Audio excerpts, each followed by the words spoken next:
Ναι, μπράβο, αγάπη μου, να είσαι καλά, πάρα πολύ ωραία. Και ο κύριος είναι ο μπαμπάς. Α, λέω κι εγώ μια χαρά, παιδιά. Θα πω κι άλλα.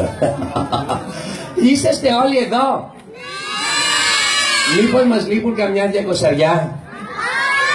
Τότε να δώσουμε ένα ωραίο δώρο σε όποιο παιδάκι κάθισε πόντο στην πεσούλα του. Ποιος κάθισε πόντο να σηκώσει το χέρι του?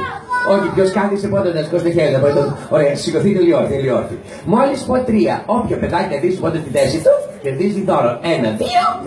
Δεν είπα 3 ακόμα, παιδάκια μου.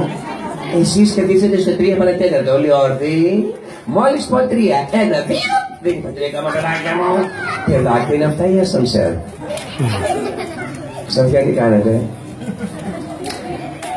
Ξανθιά, τι κάνετε? Ρώτησα 2 φορές γιατί δεν το κατάλαβε.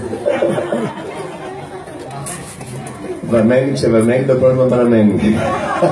Λέει βαμμένη. Για καθίστε κάτω λοιπόν. Όχι, μάλλον σκεφτείτε όρθιοι. Επειδή μπερδεύεστε θα σφυρίξω και όταν σφυρίξω ποιος καθίσει πρώτος?